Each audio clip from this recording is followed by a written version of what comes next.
Hey, what's up, everybody? Was I stupid for purchasing this copper bar from my local coin shop? Why did I buy this copper bar? The price that I paid for this copper bar, we're going to discuss that because that's an important part of this video and the story. We're going to discuss that on this video today, as well as these other copper pieces that I have purchased over the years and my preferred method of stacking copper. I have made several videos over the years about stacking copper, and my opinion on stacking copper has not changed, has not wavered one bit. But the first copper pieces that I've purchased many years ago, many moons ago, it was this tube. Actually, it was two tubes just like this of copper rounds. As I record this video, the price of copper is $4.79 per pound. Very important to know that.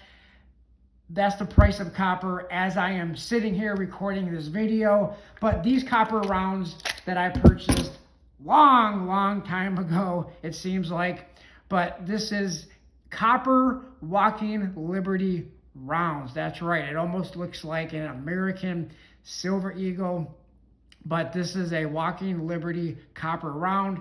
And then if we turn it over to the reverse of this copper round, it says 1 AVDP ounce, and they have the date of 2011, and that's when I purchased this tube of copper rounds, was back in 2011. Now, over the years, there has also been like collectible copper rounds. These are some of the collectible copper rounds. They were at one point demanding a very high premium on the secondary market, but these were, and let me know in the comment section below if you've purchased any of these over the years, but this was from the World of Dragon series, where you had a silver round and a copper round to match each of the releases. I believe there was 4 or 5 releases, can't exactly remember, but this was the Aztec release. I believe this was the second in the series of the World of Dragon rounds. And then there was also series like the 4 Horsemen of the Apocalypse series, and that is what this is from, and this was the Red Horse. I believe that's the only one that I have there. Then I have also a couple more of the, or 3 more I should say, of the Aztec. And this one, look at those spots on this one. This one was not in a capsule for the World of Dragon series. And look at those copper spots on that. So there's 2 of them here in capsules. And then another very popular series from years ago was the Zombuk series that also had a silver round and a copper round to match, and those were also very popular series from back in the day. And then along the same lines, time frame I should say, of when I bought these two, well, this one, but I did purchase 2 tubes of these, but I only have one here on the table at the moment, if I can get that to stand up right there, were these like 1 ounce copper like notes. Here you have a few of those. This one has George Washington on it, Federal Reserve Bank, $1. So like Federal Reserve notes, but they're 1 ounce copper bars. And then here's another one. This one has, looks like a bison, right? Bison. And then we have, this one is a $5 copper note. This is Abraham Lincoln.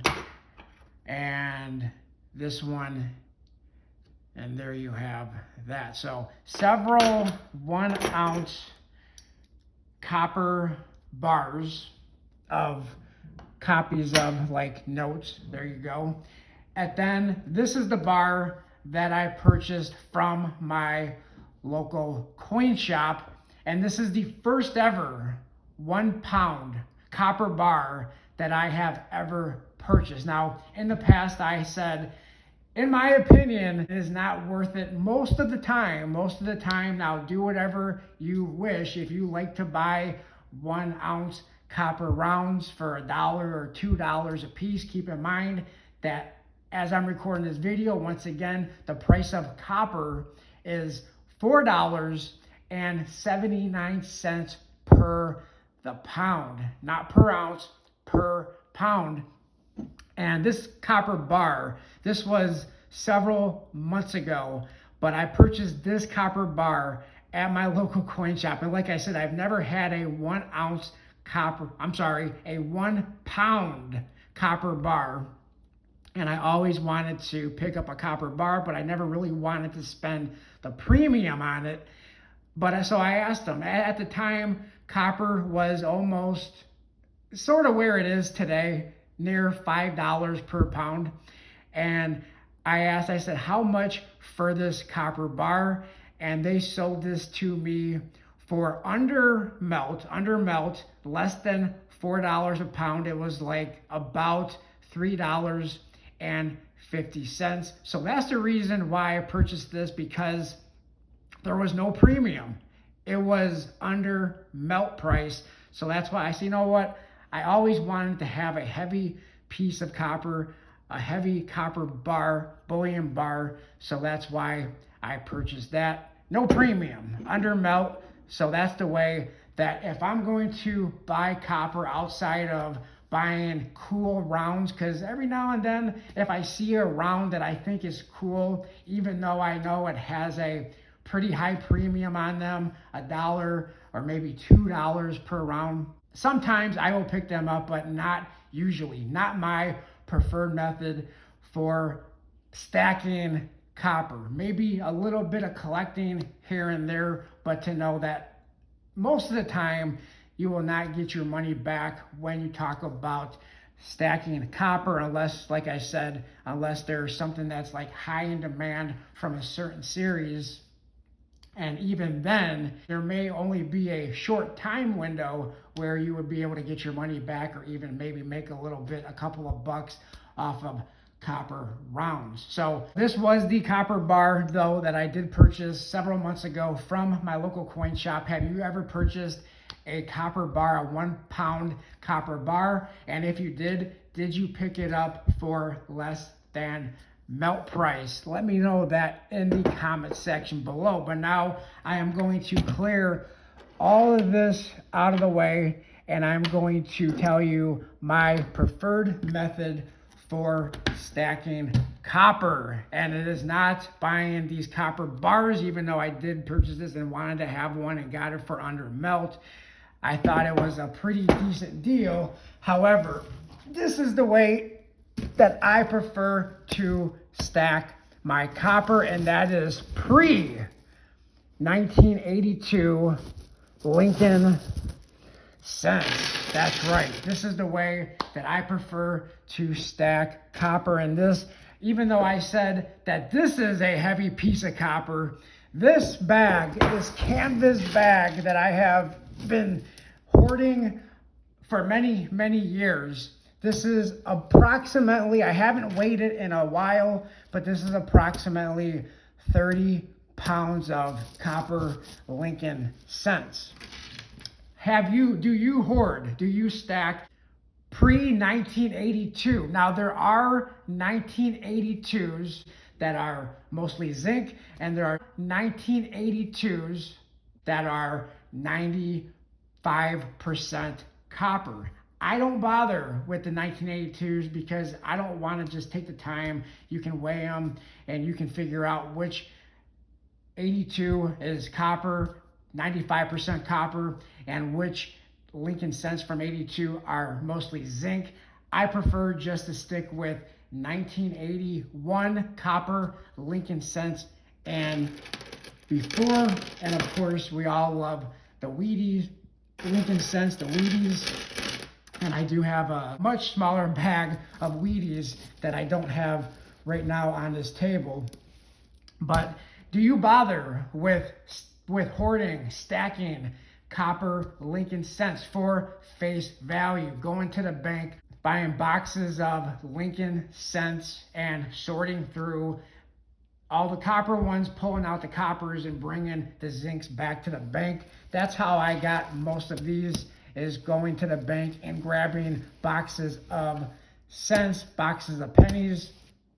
And then others, I just, whenever I get change back, when I go to a store or whatever and I get change, then I just take and keep all the pre-82 Lincoln cents. But this is the way that I like to do it, at face value, no added premium whatsoever. The preferred method for stacking copper, in my opinion, is by getting them in your change or going to the bank and grabbing them from the bank, pulling them out of circulation. So that is my preferred method for stacking copper. Not so much this way, not so much this way, and spending the additional premiums. However, some people don't mind the premiums, and some people like to buy copper bullion. And as you can see, I have purchased copper bullion in the past, just it's not for me most of the time, only on very few occasions.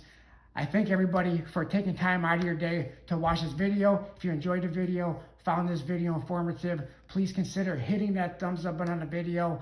Let me know your thoughts, your opinions in that comment section below, and I'll talk to everybody in the comment section of this video and on my next video. Thanks a lot, everyone.